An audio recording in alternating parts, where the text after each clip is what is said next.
Hi there, everybody. This is Mark Bromley, your favorite artist and author of the Yoranthium book series.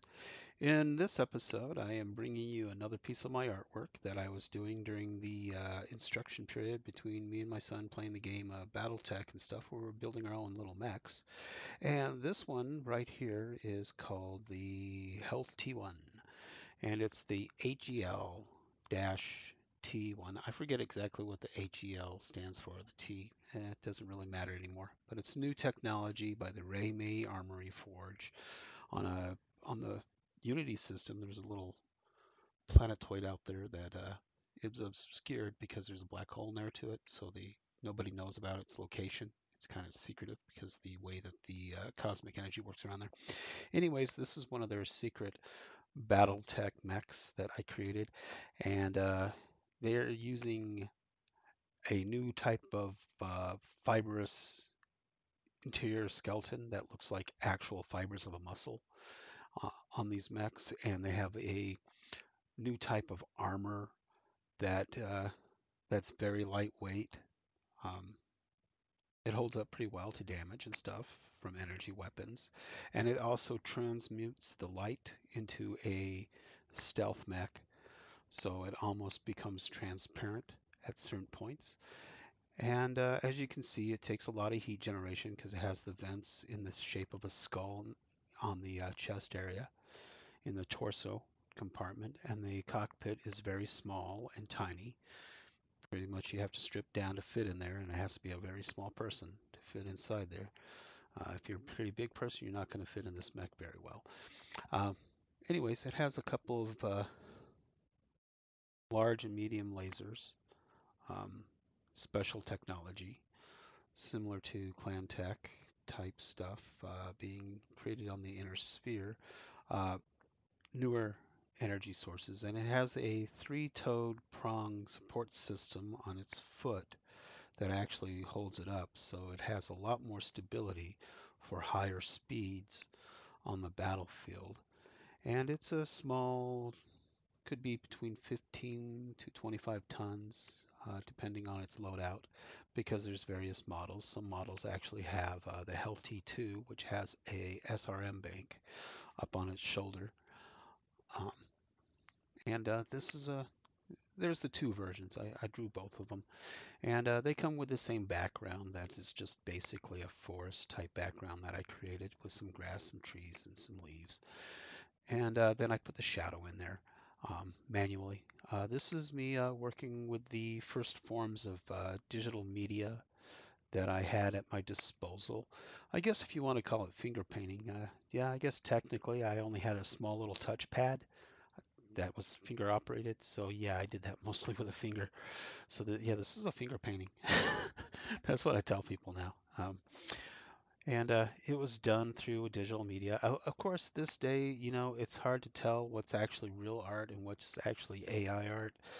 I get that question a lot. Is my art AI? No, it's actually created by me. If I was actually painting this piece with a brush and paint, the methods that I use would pretty much be the same. They would be identical. So yeah, if this was actually on canvas to digital, yeah, it would be me painting it. It's the same amount of hours, the same number of hours would have gone into the creation of either one of these if it was an actual painting on canvas or if it was actually digital.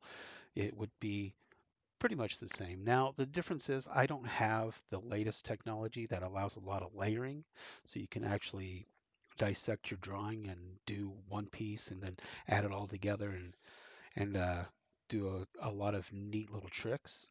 If I try to do those tricks, it really gets super time consuming because I actually have to create one drawing and create another drawing, and then I have to base it on the same drawing and then recreate that drawing to fit that drawing, then overlay it and uh, merge it together.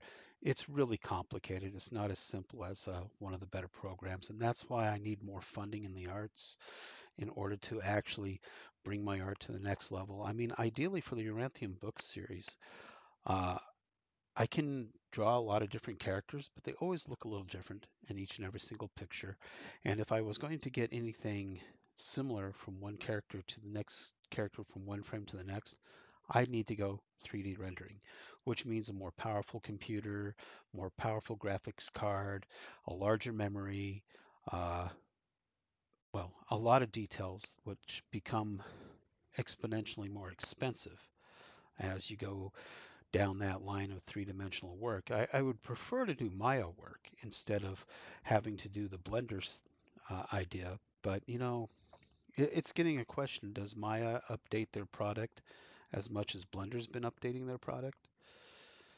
Which one's actually better? Because eventually I'm gonna have to make that choice. Adobe, Maya, Blender. I like Maya. I think it does pretty well because I'd like to get it to a high quality uh, completion work because I have ideas that are rather incredible, but the only person able to afford that kind of stuff is the guy doing avatar stuff.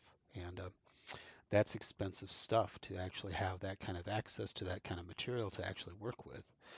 I would like to do that. I mean, these mechs would look great on that kind of stuff. I mean, these are kind of new, and getting that sinewy muscle texture inside this sculpture, the thick layer, heavy alloy, resin, plastic, rubberized outer frame suit that can actually take ballistic hits, missile hits, laser hits to some degree, and still be somewhat capable of stealthing or basically giving the illusion of invisibility from how they do the camouflage suits where the suit's actually recording the information that's behind you and then projecting it on the front of the suit through LCDs.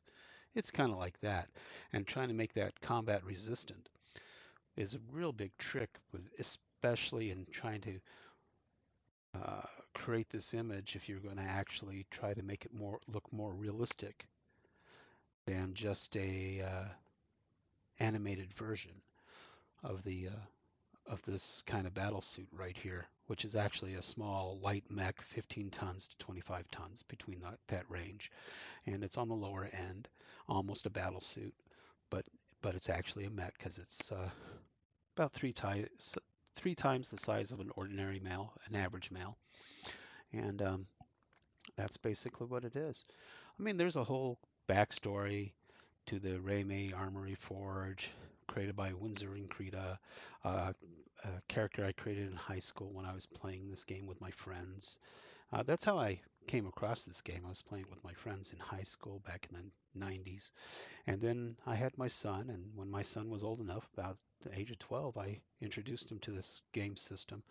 So he could see how math, technology, engineering, reading, it all comes together in creating art, concepts, future technologies, future ideas, and how to have fun doing it through a game and through a tabletop game. And that's the whole just behind this. And a lot of people, they know exactly what I'm talking about in BattleTech. It's one of their motivators for getting into higher technology. Many people became really interested in technology. Modern technology stems from all this. And it's just a great adventure right there. And this is the HEL-T1. This one is, which faction does it belong to? Well, it doesn't belong to the Hammer Slammers, that's for sure. So it belongs to the other side because there's two versions of this. Of the Reimei Armory Forge, there's two uh, battalions. And I'm forgetting which one that is right now at this point because there's the Hammer Slammers. This is Flaming Skull. That's right, Flaming Skull. That's why it's a skull. And it's blue and silver, blue and black, and it has that kind of color scheme. So yeah, that's the Flaming Skulls. Um, they have a whole entire battalion. There's yeah, I had a whole list. I have a whole bunch of miniatures that I used to play with and stuff like. So yeah, it's all part of that, and they have their own drop ships and everything else. So thanks for listening to me. If you can help me out and you can like my artwork, you want to order some of it, have me produce some unique items, go ahead, send me an email or go to my Yoranthium website and order my books. By buying my books, you help me out. By buying my artwork, you help me out. By buying my t-shirts, you help me out.